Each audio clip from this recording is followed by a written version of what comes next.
Well, hello, everyone. It's Peter Nicholas Dunn, Pete the Planner. It's the Pete the Planner podcast show and live stream experience. Joining me this week, if you're watching on the live stream right now, by the way, it's a one shot of me, and it's about to go to a shot of whoever else is joining me today. On the podcast, you can't see anything. However, I'm about to reveal today's co-host or co-hosts. Let's see who joins us on the PTP experience. It's Damian Dunn, not my brother. Hello, Dame. Hello, Pete. Oh, man. So, Dame, listen up.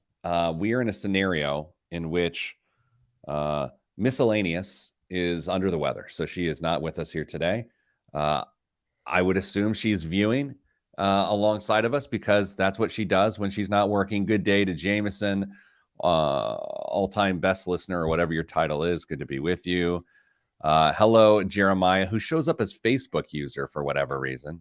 Jeremiah, I hope you can stick around. It won't be a long show. We got stuff to do. Andy, welcome back. Hello. All right, Dame, here's what we got on the show today. You saw the article this week. I saw the article this week. Deflation. And J.O., Danza, hello. Deflation is like the hot topic now. So Kathy Wood is talking about it, who's a hedge fund manager. We've got Elon Musk now talking about deflation. So we're going to talk about, like, how can there be deflation when we've got record inflation? And by record inflation, I'm not sure it's record inflation, but you just say that from time to time. You know what I mean? Of course. Yeah. I don't have you blocked, Jeremiah. I promise I don't. I really don't. I don't know how anything works. And then, Dame, we're going to talk about financial urgency and what happens when you don't act on urgency. The third segment is going to be regret. So that's what we're doing this week. Of course, biggest waste of money of the week in the news. Dame, I was in New Orleans and Baton Rouge earlier this week. Baton Rouge on Monday, New Orleans on Tuesday. I ate a lot of food. But it was delicious. It was. I introduced Aqua Greg to beignets. He'd never had a beignet, so we did that. I introduced Aqua Greg to Sazeracs. He'd never had Sazeracs. We introduced, and needless to say, I'm a horrible influence is what I'm saying to you. Does Aqua Greg drink local water when he goes places, or is it strictly bottled? Aqua Greg and I went into a few corporate conference rooms in which he made is it a V line or a B line? When you say it's a B line, well, I sort of blend it because I don't know what it is. Is it a B line? BEE? I think it's a B line. Okay. He made a B line for the mini fridge filled with water. No one even said, "Hey, can I get you water?" He ran there as though he had just walked the desert for years and needed to wet his whistle, so to speak. So Aqua Greg will deliver even at below sea level. Good morning, Rick Swink. Good to be with you. You ever see how Rick Swink in the live chat, he says, "Good morning." I don't know, Rick. We've gotten to know him on this show, just digitally here, or whatever this is, virtually. I can hear him saying that somehow. You know what I mean? See, whenever I see somebody type it out like that, I immediately think "Good morning, Vietnam." Me too. Yeah. All right, Dame. Anything going on in your life that people would want to hear about? No, definitely not anything. Not anything that would bring the show up. Yeah. Oh, Dame. I did feel like I had something that was interesting. I don't know. Well, it'll come. All right, Dame. So let's do this. Deflation. In 3, 2, 1. This week on the Pete the Planner Show, we answer your money questions. Here's how the show works. You email us askpete@petetheplanner.com. That's askpete@petetheplanner.com. And here's what happens next. Sometimes nothing. You spit into the abyss and nothing hits you back in the face. Or we answer your email on the air. Joining me this week is co-host Damian Dunn, no relation, Vice President of Advice at Your Money Line. Hello, Dame. Hello, Pete. Kristen Elanius, our other co-host, is off this week yet again, and the radio dials turn to another station. So this week on the show, we're going to talk deflation. We're going to talk about financial urgency and the downturn of a lack of urgency. We're going to talk about financial regret and, of course, biggest waste of money of the week and news. Dame, earlier this week, I sent you an article that says Cathie Wood's contrarian deflation call gets endorsements from Elon Musk and Jeffrey Gundlach. I want you to understand something, that Cathie Wood is a very prominent hedge fund manager, and she has been concerned about deflation for quite some time. And Elon Musk has joined her camp in that regard. And that's a jarring, alarming thing to hear when we're dealing with what is about 10% inflation right now. When you first saw this story this week, how do you get your head around it? And how is the sort of average investor supposed to get their head around this idea that we could be facing deflationary environment? I think on the face of it, a lot of people would hear deflation and initial reaction would probably be, thank goodness, prices are going to slow down and come back to earth a little bit. But that's not exactly the sort of deflation we're talking about here. I mean, we're talking about some very, very disruptive deflation, to the point where people are losing jobs, companies are paring back, stock market is in big turmoil, and we are in a very difficult time period to recover from. So it'd be a really quick whiplash from prices are going up, going up, going up, and then, well, prices are coming down. That's good, but there's going to be a lot of other fallout that comes along with it. Wood specifically has been warning about deflation since last year on the belief that disruptive innovation will push down the price of obsolete goods and artificial intelligence will help reduce production cost. She has since doubled down on her call, as a number of leading indicators which she watches are pointing to deflationary forces instead of inflationary forces. Yeah, Dame, what's fascinating about this is you do think if prices of goods come down, then people can more readily afford them. But what ends up happening is the company starts to throttle supply of those goods, which is what leads to layoffs. I was doing some reading around this week, and for the most part, and that's a very broad, vague modifier there, economists think deflation is bad, right? It is most often considered to be bad. But in 2015 in Switzerland, there was actually a case in which deflation was good. So in early 2015, Switzerland's central bank introduced negative interest rates. We need to pause and breathe for a second here. Dame, how in the world would a negative interest rate work?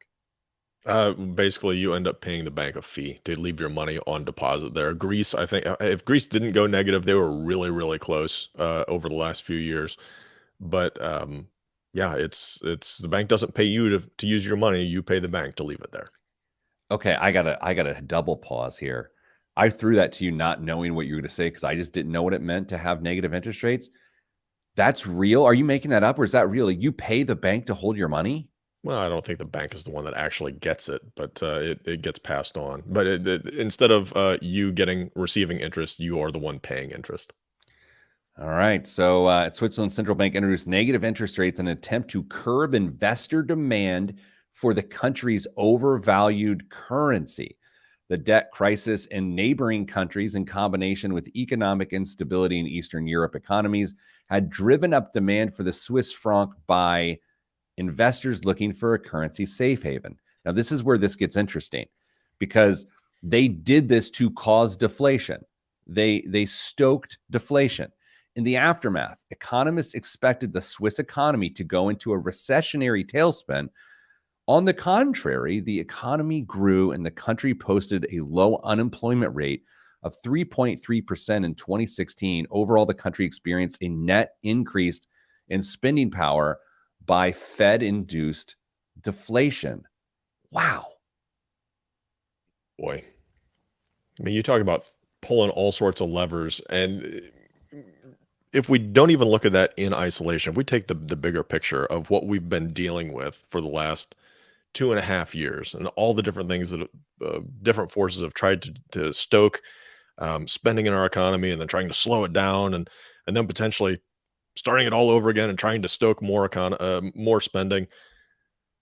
Oh my goodness, that seems like a lot of outside influence to try and make the the pain tolerable. Do you have a general sense or feeling? This is I'm asking your opinion at this point. I know this show is an opinion show, and we occasionally give news, and a lot of times we give guidance based on opinion. But I'm asking your opinion now. Do you have a sense? Like, do you feel a certain way about the Fed and how they, I guess, create monetary policy?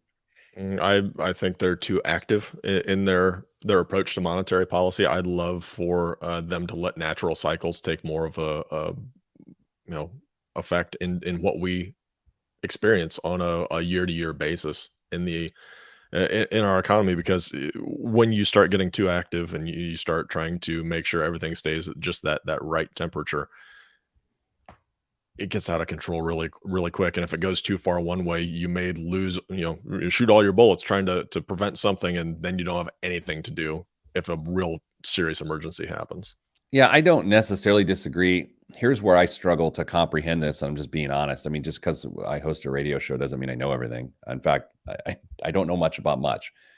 Here's where I struggle.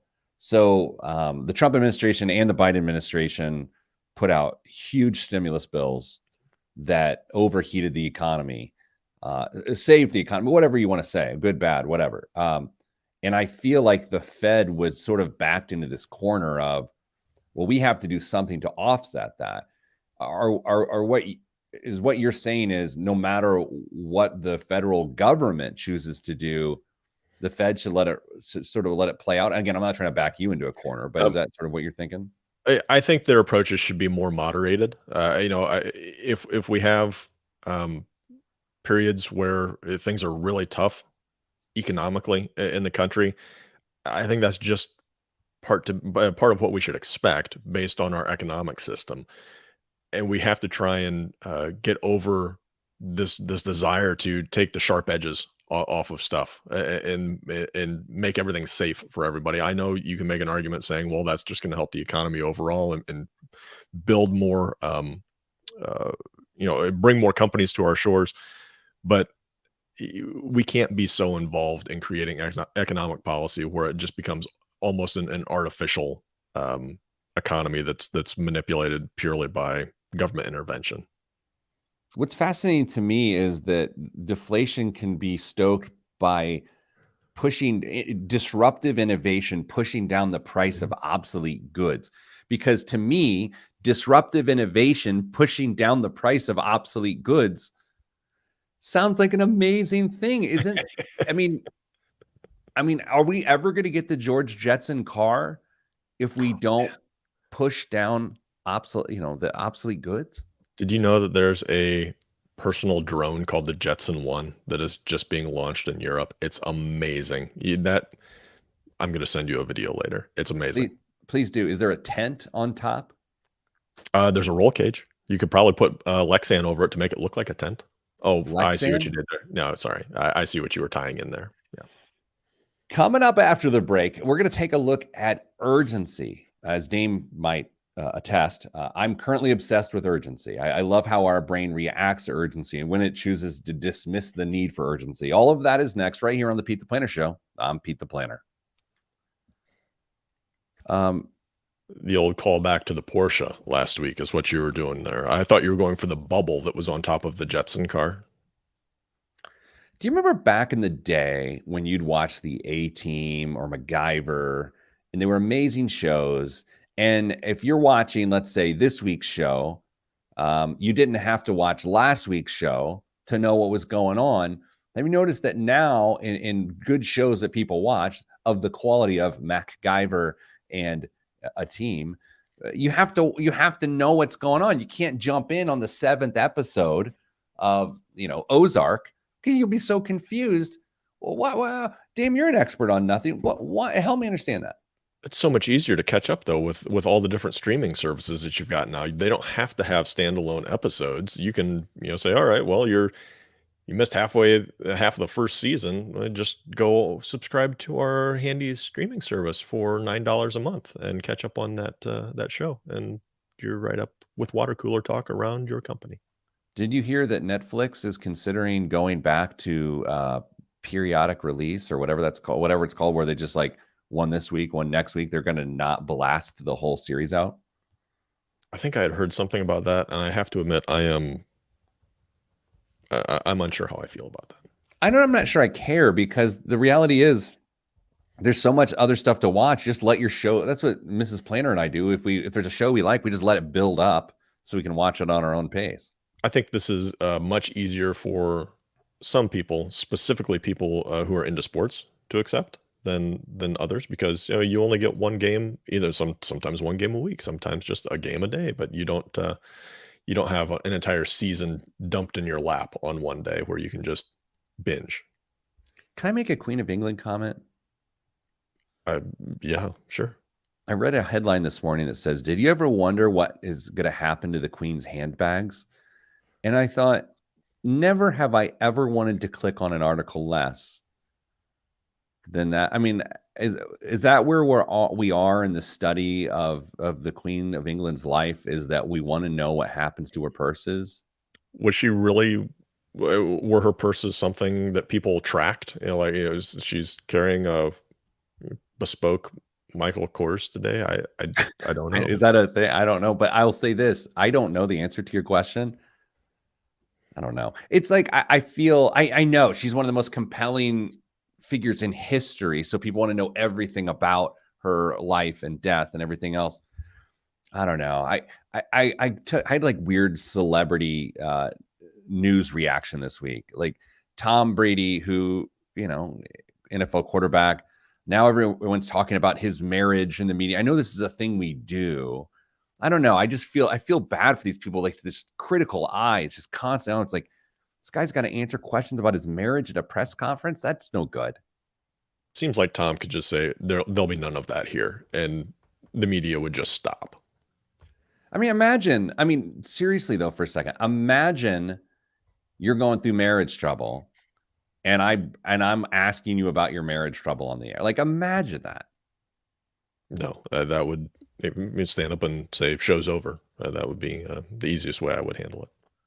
I don't know what got in my bonnet to bring that up, but Probably a V line. Is it V line or B line? See, well, you said you don't know what got in your bonnet, and usually there's a B in your bonnet. I So know, I know. Okay. I know you're calling it back. I just didn't want to know. It's a B.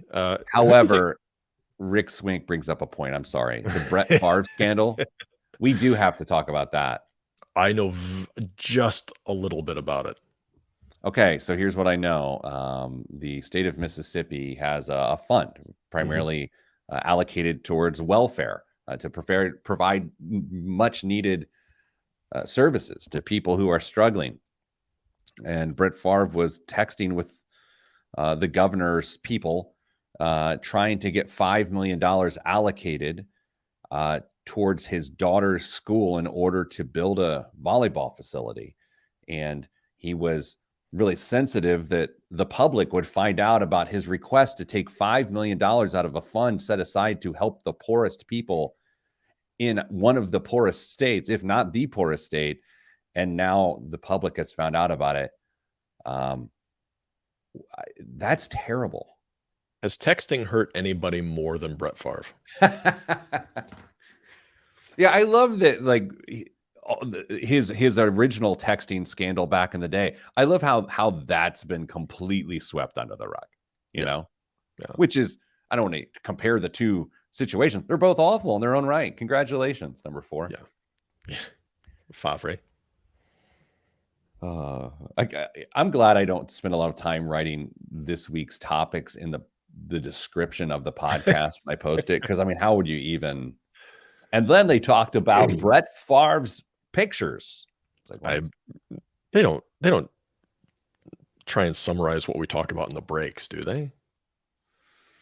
No, I'm saying I have to post the podcast. Yeah, but doesn't somebody in the show notes? I mean, they kind of summarize what we talk about, or do you try and do me. That? It's you. Me. Don't you have chief executive officer of a 30-person company who posts his own podcast? That's how we roll.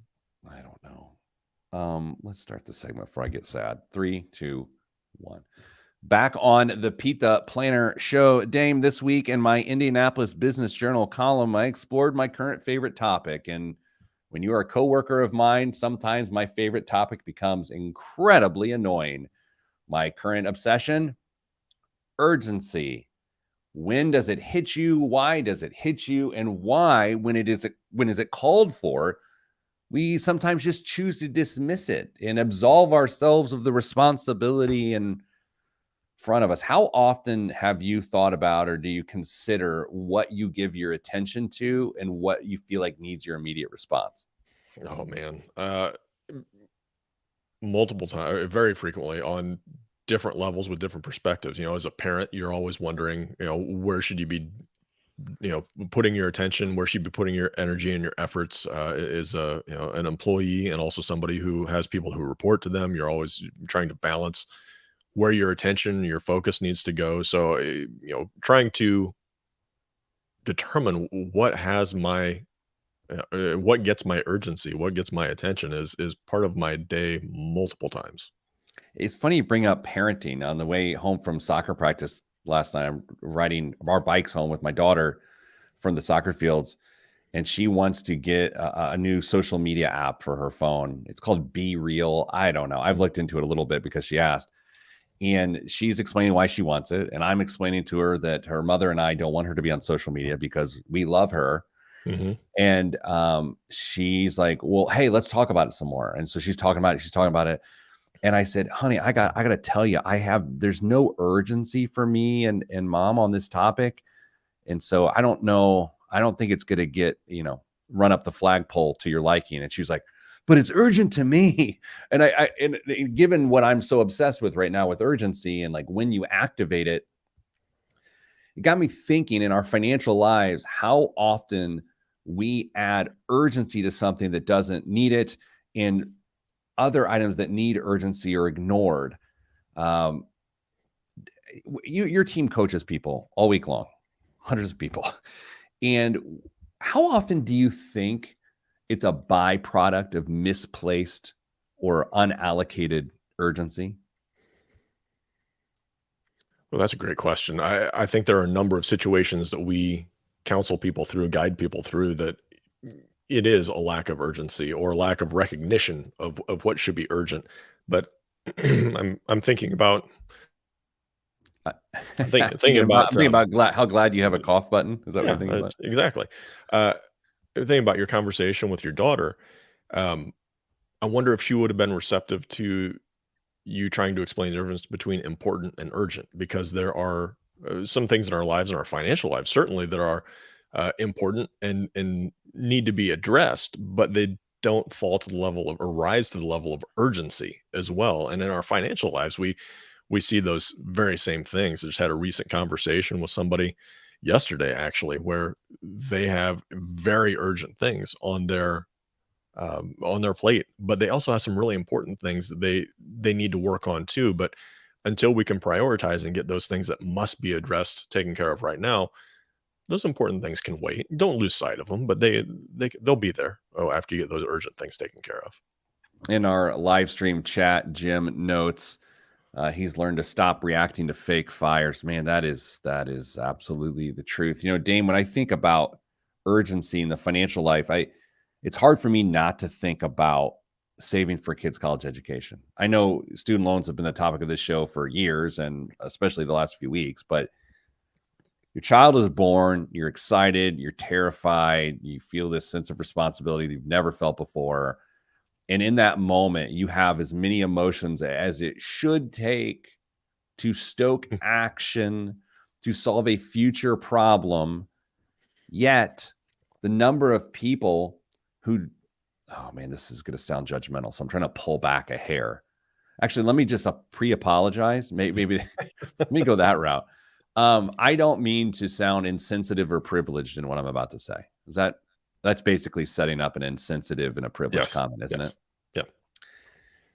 The moment your child is born, truly the moment your child is born, you have to feel the urge. If you plan on sending them to college, if you've talked about it and you've thought about it, you have to act on that day, in that month. to start to set money aside, because if you're not so moved by watching the creation of life in front of you, the next 18 years of which you should be saving, you will not ever feel so moved, other than the guilt potentially associated when they get to middle school or high school of, oh no, we haven't done it. Am I being too dramatic? No, do you know what I'd really like to see, normalized and become a tradition? At a baby shower, I would like one of the traditional gifts to be a 529. It doesn't have to have the kid's name on it yet. It can be the mom's name and her social security number as a beneficiary.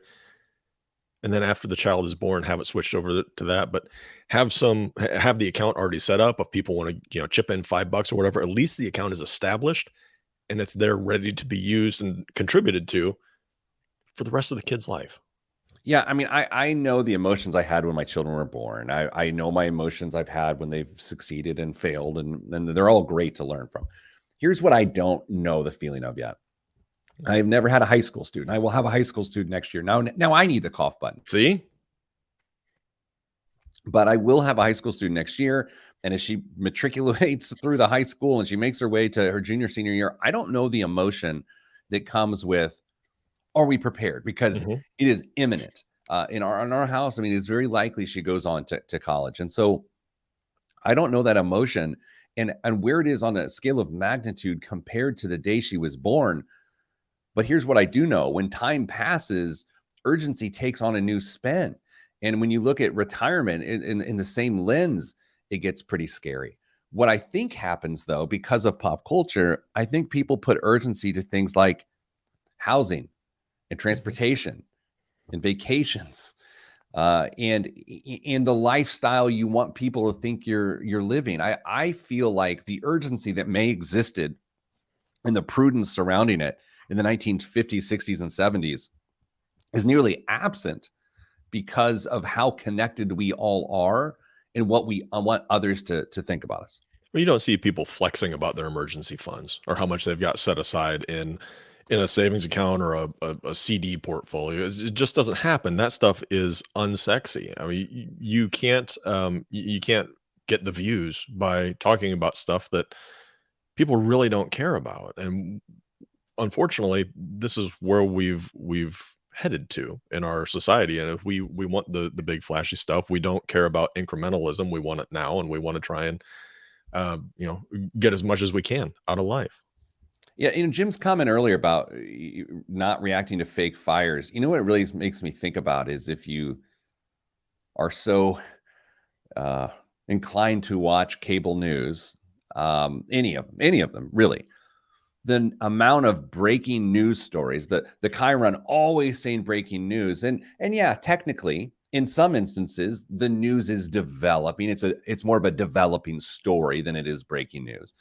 A lot of times, the news broke 8 hours ago, and it says breaking news. And anytime you see breaking news and you see it in red and white, sometimes there's a siren. There is urgency. There is urgency. It's like feel urgent. And you know what? I won't call it fake news because I'm not going that route. I think that's ridiculous. I will say it is a fake fire, though. It is fake urgency because there's just none. Yeah, the demand on our attention and our eyes and our minds is never been greater than it is today, and we have to be very discerning on what it is. We've all got limited energy and time and attention that we can give somebody, and we've got to pay it. We've got to make sure we're putting it in the right place. So, what happens when you don't listen to that urgency, the ones you should listen to? Then you find yourself in a bad situation and regret sets in. We're going to talk about that next, right here on the Pete the Planner Show. How do you deal with financial regret? I don't really like ending the segment by saying, how do you like, it's just weird. Um, Jameson just did this for Yeah, the Chiron. He said, I didn't get that at first, Jameson. I was like, I oh, didn't, okay, I get I it. I didn't just either. Yeah, he's one step ahead. he's meta. All right. I don't know. I mean, we've talked about this before. The idea that we know so many bad or emotional things about so many people because they put it out there. Your emotions and your mind is you're constantly on edge, seeing people react to different things, people you never knew you disagreed with, and it didn't matter you disagreed with them, but all of these things that used to be private, but because of social media and because of the media in general, it's so stressful. I think it's got to be so much more stressful to be alive in 2022 than it was in 1982. Yeah, But when do I you don't know. Maybe I'm wrong. when do you turn off? I mean, when you sleep, that's about it. Other than that, you are tied into this bigger network because you've always got it in your pocket. The whole thing, like, am I the sucker or are they the sucker? And it involves different aspects and choices you've made in your life. Every time I think about a friend of mine who just really does nothing to do with social media, I mean, just none at all. Mhm. And then unapologetically, like, sorry, man, I just don't do it. Clearly, they are not the sucker. Whatever joy you can get from it, whatever entertainment or news value, like, it is tripled on the other side of what you miss by not being involved. Yeah, I think about how many different aspects of your life that social media influences. I mean, anywhere from you know, potential health choices to consumer choices to personal views. I mean, there's just so much influence that is driven into you that, man, if you were just to get rid of it all, you'd probably be a lot happier. I bought software for our company in the last week because of an ad I saw on social media. The pants and shirt I'm wearing and shoes I'm wearing right now were stoked via demand via social media. Yeah, So whether I'm an influencer or not can be debated, but I'm clearly an influenced. yeah. That's sad. All right. I feel like we've done a topic like this in the past, like, where you and I, going forward here, you and I have revealed our biggest financial regrets and maybe how because we're talking about how do you deal with financial regret. I know you did a number of years ago. I think you did an entire show to your top 10 financial regrets. But I think we've had at least one segment where we've done it recently or recent-ish. All right, so if you can, I've got a good list of 10 for myself. Yeah, you know what? I'll put some out there. I'll put some out there. If you want to put some out there too, you can as Okay, well. It's always easier for me to get more critical of myself since my name's on the show. You know what I mean? sure. I like that we've deep-heated most of the things around our company except the show, right? It's like maybe we call it something else. You'd have to. The skeptical economist. Oh my gosh, how embarrassing. Yeah, That when I think about financial regret, which we're about to talk about, sometimes I feel regret, but most of the time I just feel embarrassed. I mean, I don't wanna give too much away, but I think that's part of the conversation because I think there's different sorts of regrets. All right, well, let's discover them in 3, 2, 1. Back on the Pete the Planner show, talking regrets. Sometimes when you don't take action in your financial life and you're left to figure out, uh, "Oh, maybe I should have done something," regret can set in. Hindsight is 2020, but if you look in the rearview mirror too often, you will find yourself dragged backwards into things that you cannot change because you don't own a DeLorean. Hmm. So, Dame, as you think about financial regret and as we work with people to fix what is broken, how how important is retrospection? I think it's important to examine where you might have gone wrong or why you didn't take certain steps, but you can't dwell there. You have to be able to move on and put it in the past and then actively take steps to make sure that doesn't happen going forward. So maybe what's a common regret, Pete? Let's workshop this a little bit. Let's figure out how we could Well, I'll give you my biggest financial regret, is while I saved and invested money from ages 22 to 28, I didn't do the amount I should have, and it it is clearly I'm suffering from regret. I don't spend a lot of time thinking about it, but when Mhm. I think about it, man, am I filled with regret. And again, it's not about, I mean, it is about money, but my net worth would possibly be double what it is right now had I done what I should have done from 22 to 28. I just had this conversation with a 24-year-old last night, and that was the exact thing that I told him is that sure, contributed to a retirement account, I had savings. I didn't do nearly what I should have been doing, and it's going to cost me in the long run because I don't have the same, advantage that he's got right now, which is time. And so looking back on it, yep, I screwed it up. Is there anything I can do to fix it? Well, technically, yeah, I could contribute way more. I could save way more money to try and catch up for that. Is that always possible for us? Maybe, maybe not, because if you come to this realization later in life, there just may not be enough dollars in your cash flow to make this happen. So what do you need to do? Well, you need to start getting really comfortable with a different future for yourself and come to terms Oh, with that. And come to terms with that, and then make sure that you're doing everything you can to set yourself for success at that new goal. I realize I do this for a living. I mean, I kind of do this for a living. You more do this for a living than I do this for a living, like consulting people on their finances at this point. However, the phrase, what did you say? Get comfortable with a different future. What was the phrase you used? That's probably it. They can hit back skip, 10 or 15 seconds to figure out what it was, but I that's like that good. you didn't say rewind because I don't think that's a thing anymore It because doesn't there's no work out. winding. No. Um, that's a terrifying phrase. I got to be honest, and maybe I'm supposed to be like uber positive around. It's just a new reality for you. It's like, well, no, it's like you think what it's supposed to be. You don't take action, and the way you deal with the regret is to say, "I've got to get comfortable with the new reality." I know that that's practical. It's pragmatic. It's smart. It sits hard though. No, I mean that's what I've done, and Yeah. I'll say for me with the not saving money from 22 to 28 the way I really wanted to or should have.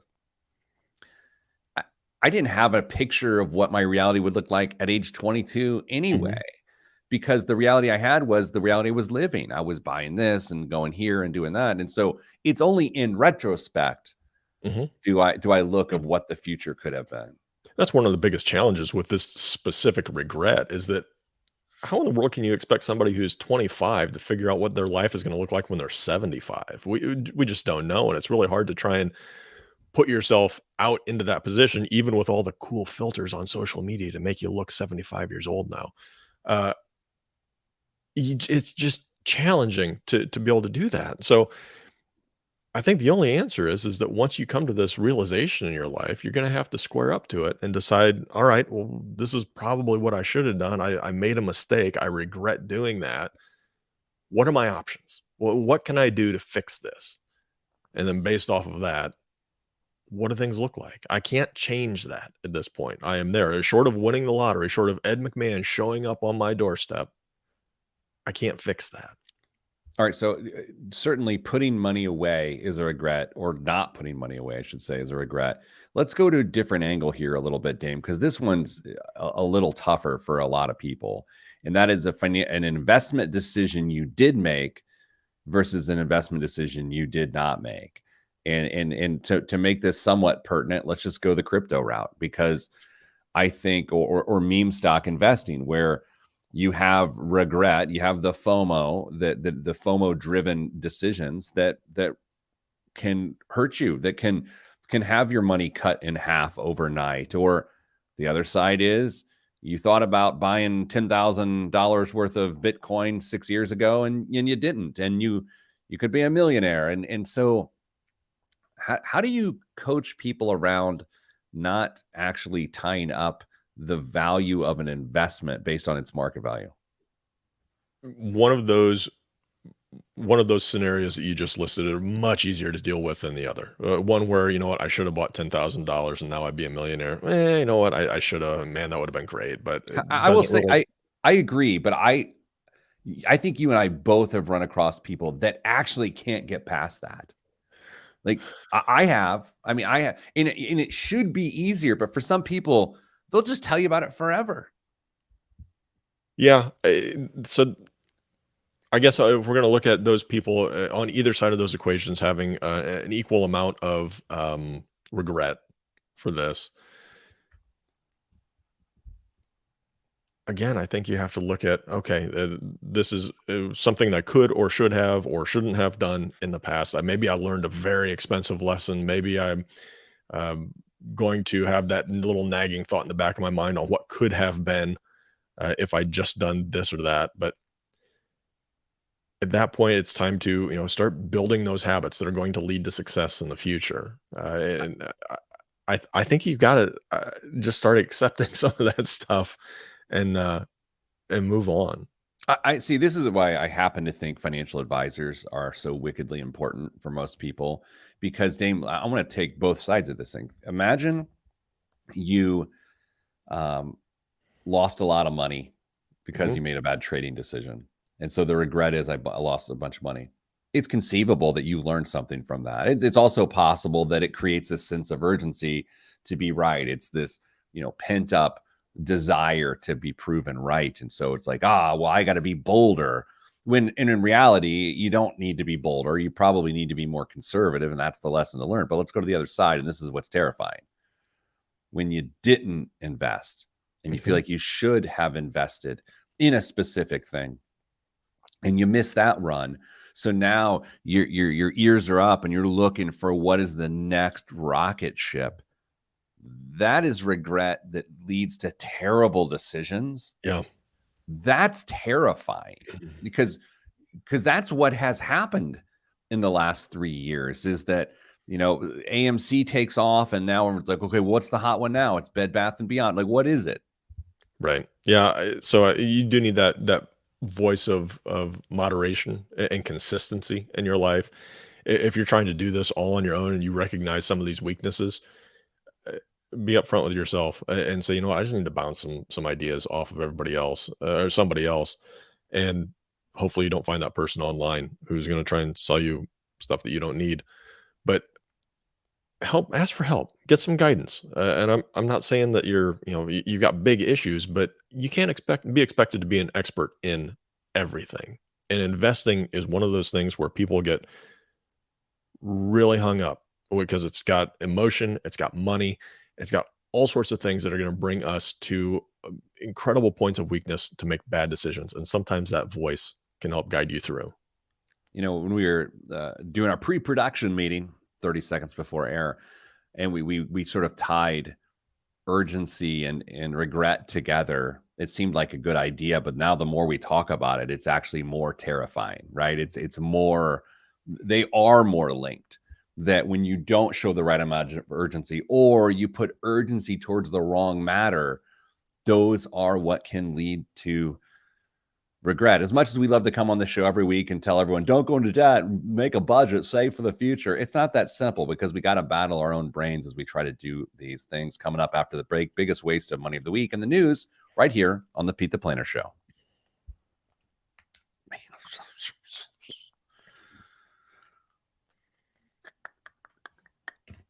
All right. We have a coworker in Portland, Oregon right now, two coworkers in Portland, Oregon right now at a conference. And last night, one of those coworkers sent me a text. It was a selfie with him and one of my high school friends who randomly was at this conference in Portland. It was sort of a weird, and I haven't seen this person in a long time. It was just sort of weird. Coworker, high school friend, both in the Pacific Northwest in a picture together. It was it blew my brains. Is the friend still local to you now, or have they migrated somewhere else and it was just a pure random? Well, I still ran it, but they live in Indianapolis, I believe, too. uh, But so they just were both at the same conference. I don't know, just sort of weird. Maybe it's not. Maybe that's not interesting. Have you ever, and maybe that's what this is what this show is. Have you ever heard a story that just isn't interesting and you're like, man, I am curious as to why that person shared that story? I I believe I just experienced that. I feel like I am the person that gives those stories Really? and then is left with the why in the world did I think that was interesting after the words left my mouth. You and I have had hundreds, if not thousands, of hours of conversation, Mhm. right? I don't feel that way about you. Really? Yeah, I don't think you tell uninteresting stories at all. I think my stories are incredibly boring and lame. I disagree. Like I would tell you, I mean, it would be quite rude, but no, dude, I know so many people that will tell you a story. Like they'll be like, well, we were on our way to Tennessee. We left on a Tuesday. No, wait a second. We left on a Monday because I went to the post office.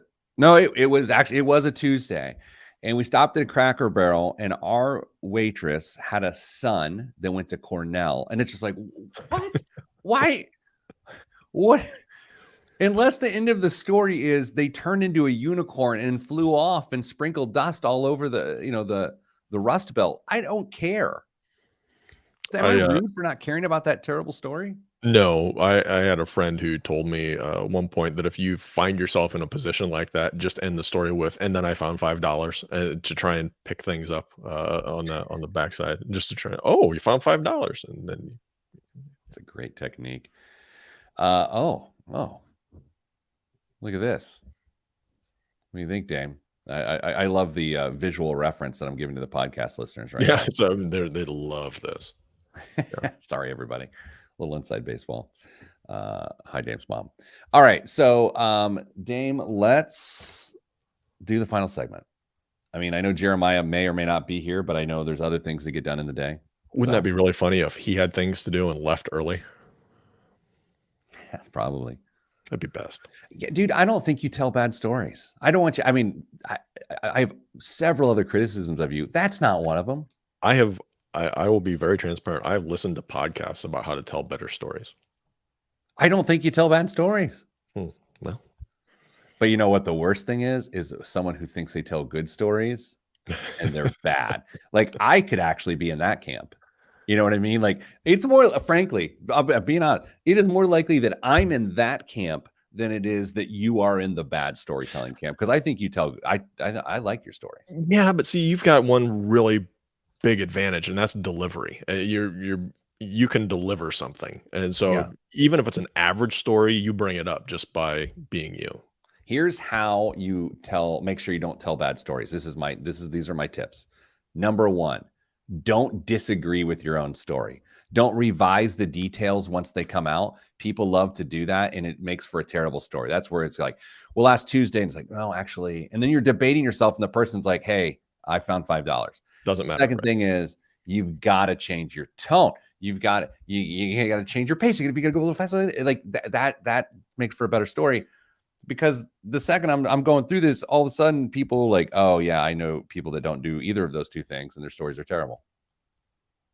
Thanks for joining this TED Talk with Peter Dunn. At one point, I aspired to give a TED Talk, and then I realized that it was only driven by narcissism, and I have literally no desire to give a TED Talk at this point. I was just about to ask if that perspective has changed, and now you feel like you might do a TED Talk, but you answered that question already. I mean, but like, I'm disclaiming narcissism on the Pete the Planner show live on the internet. Like, I'm like, I'm not a narcissist anymore. Tune into my.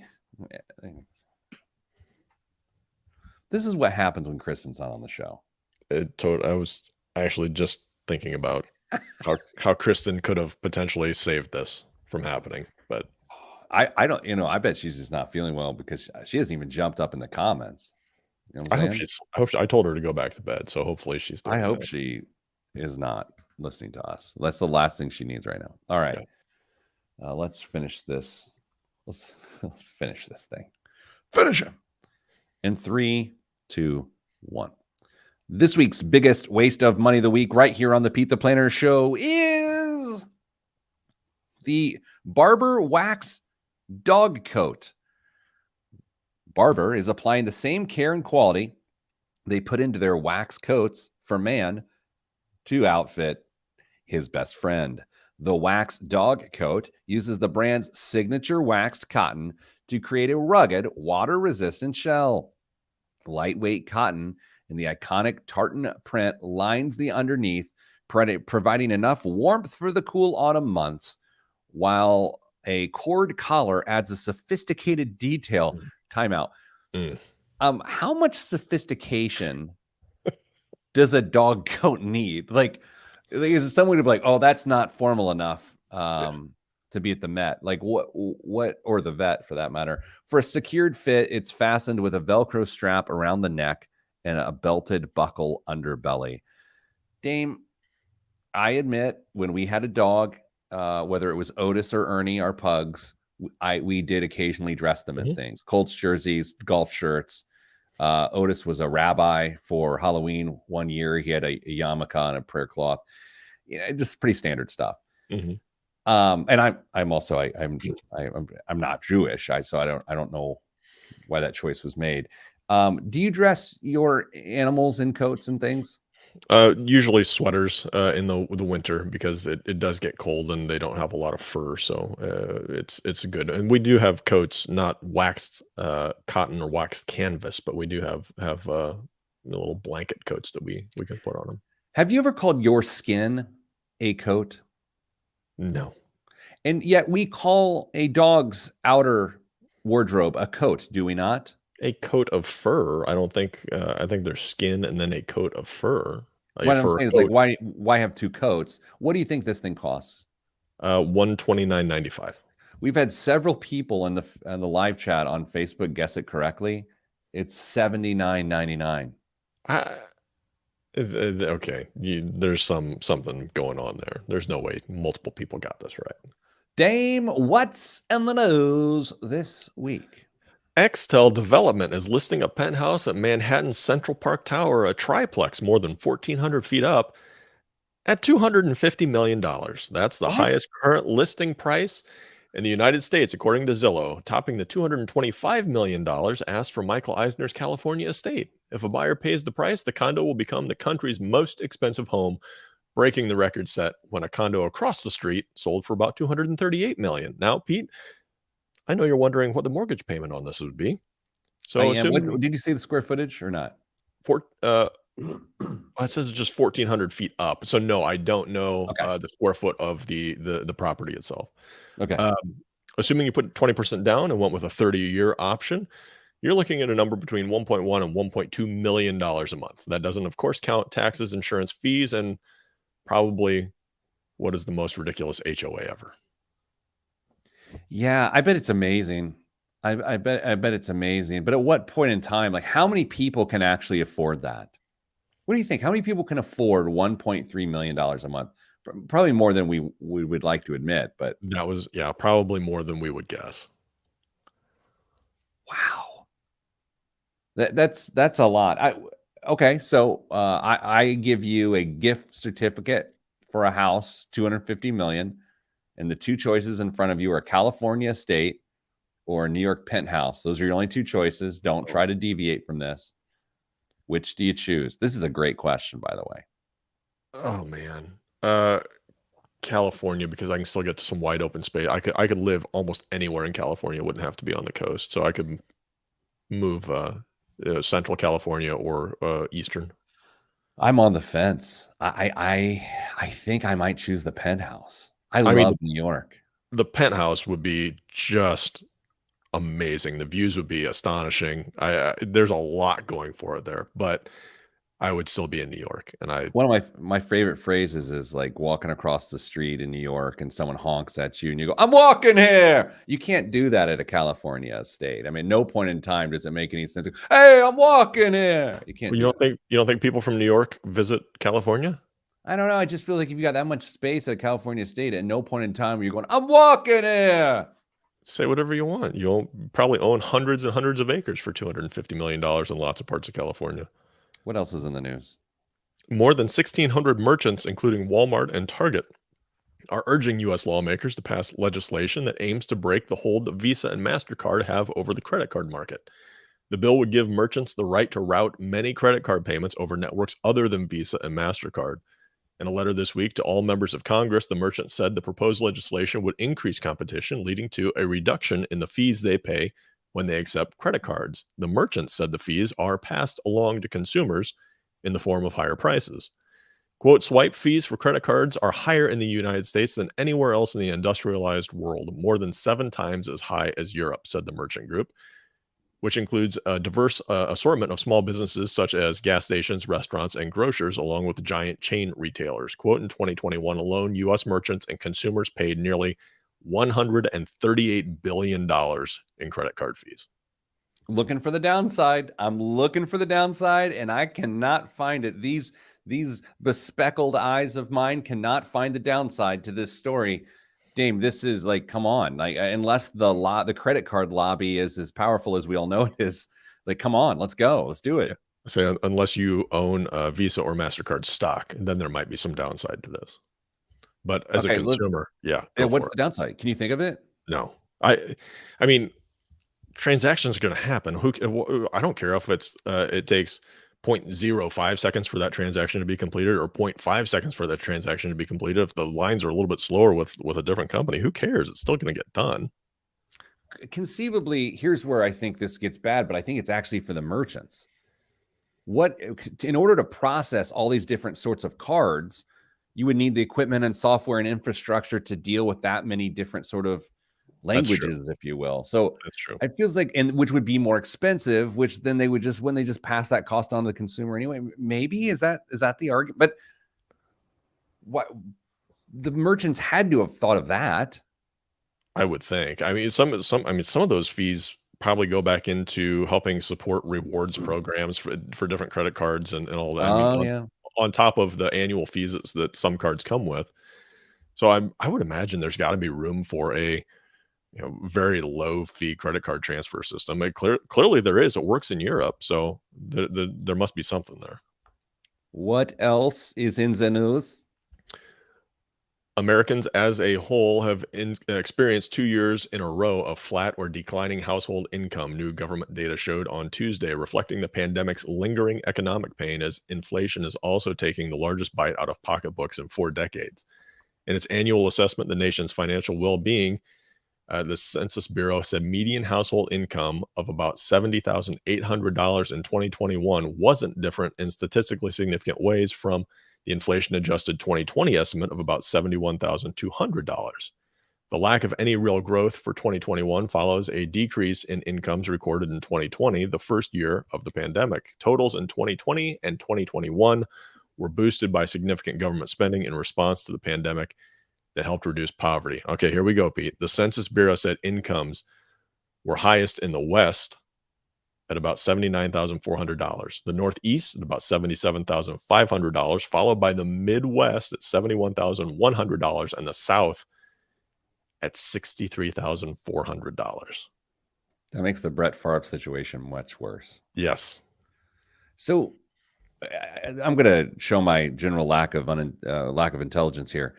I am both surprised by this news story and not surprised whatsoever. So it just shows you how not smart I am, because I'm surprised because I felt like all the news stories were saying that incomes were going up because there was job mobility Oh, and the great resignation. But then on an inflation adjusted mark, what you're seeing is insignificant changes because of the buying power of that money. And clearly you're seeing that the corporate America job changing isn't affecting maybe other aspects of income. That's interesting. yeah. Anyway, I read it. that's all we have time for this week on the Pete the Planner Show. We appreciate you listening, and we're sending you good vibes, because good vibes are all that's in our budget. I'm Pete the Planner, and this is the Pete the Planner Show. This week when the show airs locally in Indianapolis, my soccer team, my girls' soccer team, will all be driving to their game. And I wonder if any of the family, none of the girls on the team really know what I do for a living. I don't even know what I do for a living. And I wonder if that would be weird as they're going to warm up, if they hear my voice, and if that will freak them out. You really think some of their parents listen to the show? I think they do, but I would also note that if you're driving around with a 13-year-old daughter, listening to a talk radio station on a Sunday is probably not your jam. And if you are, I can almost guarantee they've got earbuds in listening to something else on their phone. It's a great point. It's a great point. It's my own narcissism that just has me feel like I'm being noticed by my players. No. All right, Dame. I gotta go. I mean, it's nothing against Jeremiah or anything he represents, but I have to go. Rick's got the answer, by the way. Appalachian Mountains, buy a mountain or two with that kind of money and live a sweet life. Yeah, there it is. You don't realize, and this is not a negative comment. This is an observation, an empathetic observation. You don't realize how much lower the income is in the South than even the Midwest until you hear a story like that. I mean, that is glaring. Yeah, just to think about the different lifestyles and different values that people lead. it all starts to make sense once you see the income disparities that people have. All right, Dame. Have a good weekend, my friend. Everyone else, stay getting money.